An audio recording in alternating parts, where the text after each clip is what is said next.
अस्सलाम वालेकुम। मोहम्मद अजहर सिद्दीक अपने प्रोग्राम एस न्यूज के साथ हाजिर खिदमत है। संडे है आज और शाम को आप ये प्रोग्राम को 6 बजे आप देख रहे होंगे। इम्तियाज गुल साहब से तारुफ के मोहताज नहीं है। और एक बात आप जहन में रख लें, और आप हमेशा ये तारीफ करते हैं इम्तियाज गुल साहब, ये speak from the soul of his heart. ये लकी लिपटी बातें नहीं करते, सामने बातें करते और खुल खुला के बातें करते हैं। आज जरा कुछ इसी तरह की बातें होंगी। पिछला प्रोग्राम आपने वो जनरल कमर जावेद बादशाह के बारे में बड़ी इनपुट आई, उसके हवाले से आज जरा कुछ और मौजूदा हालात में ये क्या कुछ हो रहा है उस पर गुफ्तगू होगी। सबसे पहला तो आप देखें, यौम कायद हजरत कायद आज़म मोहम्मद अली जिन्ना, ये दिन तो हम भूल नहीं सकते हैं। फिर डेफिनेटली ईसाई बरादरी के हवाले से ये मुबारक अपनी जगह पर मौजूद है उनके लिए। हम तो साथ खड़े हैं क्योंकि हमारे दीन ने जो माइनॉरिटीज को प्रोटेक्शन दी है, हमारे मुल्क में भी वही प्रोटेक्शन है, लेकिन साथ साथ एक झूठी सालगिरह भी है। और वो हमारे कई दोस्त कहते हैं कि वो 1 अप्रैल की सालगिरह, और वो सबूत के साथ बात करते हैं। लेकिन ये 25 दिसंबर को अपने तौर पर को बन गई, शर्म होती है, कोई हया होती है। और ये शर्म और हया से मुझे बात याद आई, इम्तियाज गुल साहब से पूछती। ख्वाजा आसिफ साहब ने बड़ी आज फिलॉसफी, कोई शर्म हया है उनमें, या यही तरीकाकार है जालसाजी करने का, डेट ऑफ बर्थ बदलने का, कतरी खतों का, और पता नहीं क्या क्या क्या क्या क्रेडिट में है। जी क्या कहेंगे इम्तियाज साहब? देखिए, आपने मुझे चाबी दे दी है और आप बस मुझे मरवा ना दीजिएगा। तो लेकिन लेकिन बहुत शुक्रिया अजहर साहब, हमेशा खुशी होती है आपसे बातचीत करके। यौम कायद है जनाब, हज़रत मोहम्मद अली जिन्ना कायद आज़म। तो मैं ये सोच रहा था, सुबह से मैं कुछ डेटा पे काम कर रहा था कि 75 साल हो गए। 75 साल के बाद भी हम कायद आज़म की वो तकारीर टीवी पे सुबह दोपहर शाम कल से चल रही हैं, और वो लोग जो कि उनके इरशादात को, उनके लाइफस्टाइल को, उनके नज़रियात को हर तरीके से पामाल कर रहे हैं। उसको आप कानूनी नुक्ते नज़र से कह लें, आइनी नुक्ते नज़र से, समाजी या अखलाकी नुक्ते नज़र से, वो उनके बहुत बड़े अलमबरदार बने बैठे हैं। और चूंकि आपने ख्वाजा आसिफ साहब का जिक्र कर दिया इब्तिदा ही में, तो मैं सुन रहा था उनका कोई वर्कर्स कन्वेंशन था, इंतखाबात की तैयारियां हैं, तो उन्होंने इंतहाई शाइस्ता अंदाज में अपनी तकरीर का आगाज़ किया कि हमें आजकल सोशल मीडिया पे बहुत सारी एक कैंपेन का सामना है, और अपने वर्कर्स को वो हिदायत कर रहे हैं कि भले जितना मर्जी कोई नाजेबा अल्फाज हों, नाशाइस्ता हों ट्विटर पे, सोशल मीडिया पे, आप उसका जवाब शाइस्तगी से दें, बड़े मुदब्बराना अंदाज में। और मुझे बड़ी अच्छी लगी वो बातें। मैंने कहा अच्छा, ये तो ट्रांसफॉर्म हो गए हैं ख्वाजा साहब। लेकिन जनाब वो 2-3 मिनट जब गुजरे तो उसके बाद एकदम वो तोशाखाना पे आ गए। उसके बाद एकदम वो पंजाबी में आगे देखो, कड़ी चोर हैगा, कड़ियां बेच बेच के पैसे खा रहे। मैं हैरान हो गया कि अभी एक उनको वसीयत नसीहत क्या कर रहे हैं अपने वर्कर्स को, और एकदम इस किस्म का लहजा उन्होंने इख्तियार कर लिया, अपनी शुस्ता पंजाबी में एकदम उन्होंने खिताब शुरू कर दिया।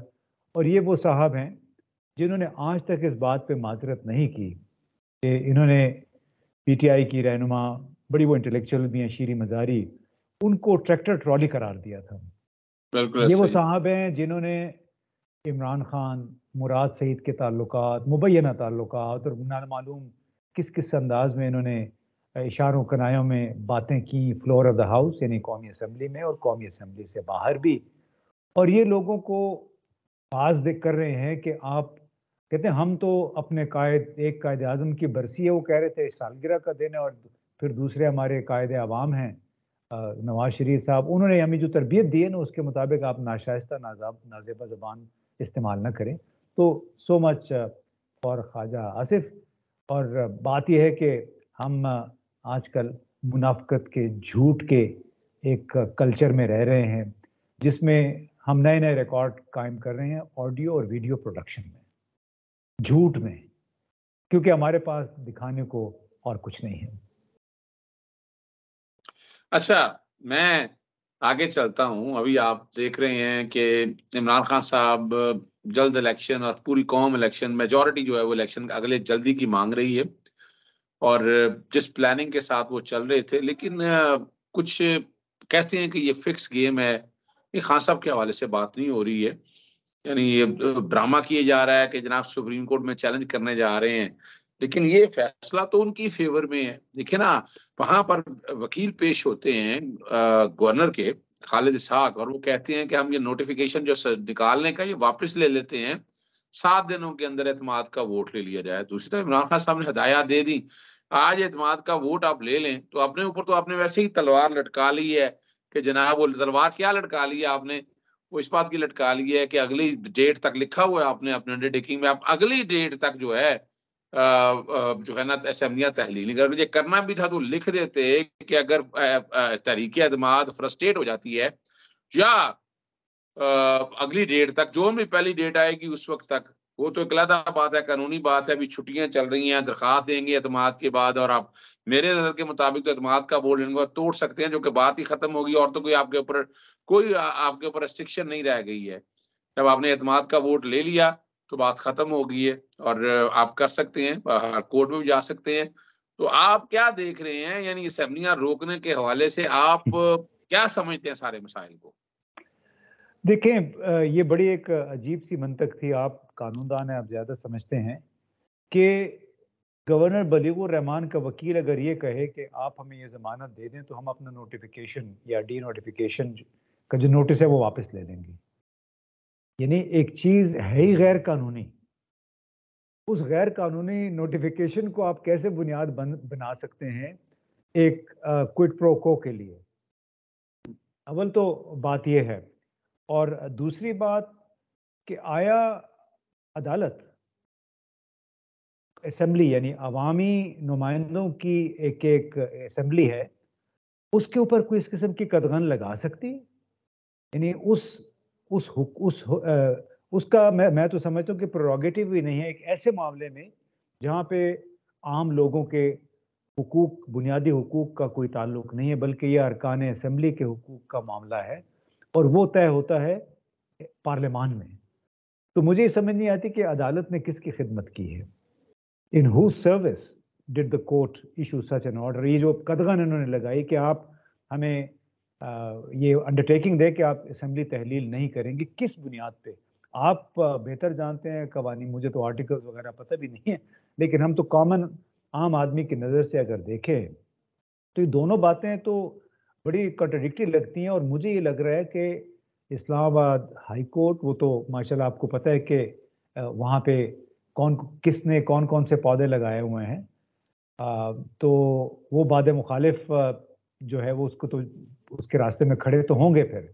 और मुझे ये लगता है कि जो आपने फिक्स मैच की बात की है कि शायद ये कोई फिक्स मैच है इस्लामाबाद और लाहौर हाई कोर्ट के दरमियान, और इस हवाले से तशवीश मुझे बहुत है कि ये मामला आखिर कहाँ जाके रुकेगा। यानी एक ऐसी सूरत हाल में जहाँ पे पूरा निज़ाम अपनी क्रेडिबिलिटी, अपना एतमाद खो चुका है।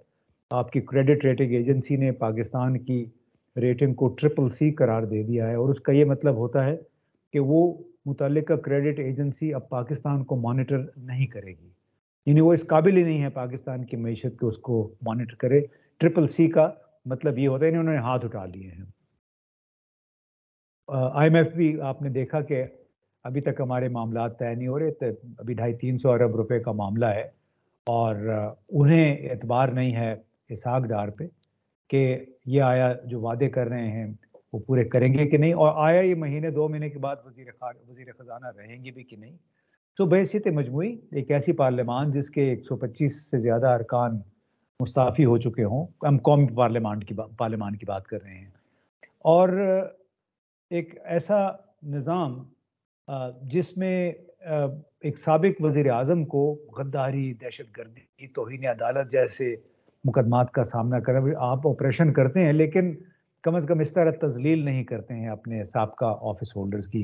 यानी नवाज शरीफ के साथ जो मुशर्रफ के ज़माने में हुआ था वो भी गलत था, लेकिन इस वक्त अब जो कुछ हो रहा है ये लोग उससे भी 2 हाथ आगे चले गए हैं। تو ایک نظام بحیثیت مجموعی غیر ملکیوں کی نظر میں، انویسٹر کی نظر میں اپنی افادیت کھو چکا ہے، کریڈیبلٹی اس کی ختم ہو چکی ہے، اور یہ جو کچھ بھی ٹیکٹکس ہیں کہ جی 11 جنوری کی تاریخ کیا دے دی ہے، کیا پتہ اس کے بعد پھر مزید 2 ہفتے آگے کر دیں، تو اس صورت میں دے آر بائنگ ٹائم. لیکن کیا یہ وقت حاصل کر کے جو انیویٹیبل چیز ہے، ناگزیر چیز معاملہ، وہ ہے انتخابات کا، تاکہ پورے ریاست کے اوپر بیرونی ملک، بیرونی جو ذرائع ان کا اعتماد بحال ہو. کیا انتخابات سے فرار کے ذریعے یہ اس اعتماد کو بحال کر دیں گے؟ بالکل نہیں کریں گے. اچھا، آپ نے بڑی زبردست باتیں کرتے ہوئے آپ کافی حد تک اس کو سکویز کرتے لے آئے ہیں چیزوں کو. ہم آخری سوال کی طرف چلتے ہیں. اب آپ کیا دیکھ رہے ہیں کہ اس ملک میں پولیٹیکل ٹرمائل کیسے ختم ہوگا، اکنامک کرائسس کیسے ختم ہوگا، ملک آگے کیسے چلے گا، اور کیا یہی جو ٹولہ ہے، جو کرپٹ کا، چوروں کا ہے، یہی یا راج کرے گا، یا بہتری کی امید کی جا سکتی ہے؟ دیکھیں اظہر بھائی، میں تو روز بروز مجھے مایوسی ہوتی چلی جا رہی ہے. یعنی جو لاہور ہائی کورٹ کا فیصلہ آیا وہ اس کی ایک انڈیکیشن تھی. اس سے ایک دن پہلے ایک اور انڈیکیشن آئی تھی کہ وزیر اعظم شہباز شریف نے ایک اور خصوصی معاون مقرر کیا ہے، جس کے ذریعے انہوں نے تقریباً تمام وفاقی کابینہ کی تعداد 76 کر دی. یعنی پاکستان کی تاریخ کی سب سے بڑی کابینہ. تو اگر آپ اس کو دیکھیں اور دوسری طرف آپ ہمارے وزیر خارجہ کو دیکھ لیں، وہ نیو یارک میں 11 دن کے دورے پہ چلا گیا، نیو یارک واشنگٹن. بھلے وہ کہے کہ وہ میں ذاتی خرچے پہ گیا ہوں، میں نے ٹکٹ اپنا خریدا ہے. آپ کو بھی معلوم ہے، مجھے بھی معلوم ہے، ہمارے جو بیوروکریٹس ہیں ان کے پاس کیسی کیسی ٹرکس ہوتی ہیں لوگوں کو بے وقوف بنانے کے لیے، اور اپنے باسز، اپنے سیاسی باسز کو بچانے کے لیے اور ان کی خدمت کرنے کے لیے. لہٰذا کوئی یہ بات ماننے کو تیار نہیں. بھئی اب 11 دن سے اگر آپ اپنے خرچے پہ کیوں گئے ہیں، آپ کیا کر رہے ہیں وہاں پہ؟ یعنی پاکستان کے لیے یہاں پہ جو مسائل ہیں ان کا حل واشنگٹن میں نہیں ہے. واشنگٹن میں یہ ہے کہ جو انہوں نے 1.7 ٹریلین ڈالر کا اپنے لیے بجٹ مختص کیا ہے غیر ملکی امداد کا، اس میں سے 200 ملین ڈالر پاکستان کے لیے رکھے، اور وہ بھی انہوں نے کس مقصد کے لیے؟ کلائمیٹ چینج کے خاتے میں. یعنی ان کو خوش کرنے کے لیے یہ کلائمیٹ جسٹس مانگ رہے تھے شیری رحمان صاحبہ اور یہ. حالانکہ انہوں نے تو ان لوگوں کو نہیں بتایا ہوگا کہ ہم نے کس طرح برساتی نالوں کا، دریاؤں کا 40-50% جو واٹر وے ہوتا ہے قدرتی، وہ بند کر کے ہم نے پلازے بنائے ہوئے ہیں، ہم نے ہاؤسنگ کا سوسائٹیاں بنائی ہوئی ہیں. تو کہنا میں یہ چاہ رہا تھا کہ یہ جو اللہ تللے ہے، جو سٹائل آف گورننس ہے اشرافیہ کا، ایلیٹسٹ سٹائل آف گورننس، مجھے اس میں کوئی تبدیلی ہوتی نظر نہیں آتی. اور چونکہ عمران خان اس کے خلاف بات کر رہا ہے، اور اس بات سے جو اس پورے نظام کے رکھوالے ہیں ان کو بھی خطرہ لاحق ہو سکتا ہے، تو کوئی بھی اپنی پریویلیجز، اپنی مراد کھونا نہیں چاہتا ہے. اس وجہ سے بڑا مجھے مایوسی ہو رہی ہے کہ کیا پاکستان اس دلدل میں سے نکل بھی سکے گا یا نہیں. میں چونکہ باتیں تقریباً آلموسٹ ساری ہماری ہو گئی ہیں، اور اگلا سینیریو بھی سارا کچھ آپ نے بتا دیا ہے. میں ناظرین آپ کے لیے کچھ سوال آپ سمجھ سکتے ہیں یہاں سے، بس آخری وار چل رہے ہیں، اور عمران خان کو نااہل کرنے کی سازشیں بھی ناکام ہو جانی ہے، اس میں کوئی ایسا کیس بنتا نہیں ہے، لیکن پھر بھی تفصیلی بات کرتے رہیں گے. اجازت چاہتا ہوں. السلام علیکم، اللہ حافظ. پاکستان زندہ باد.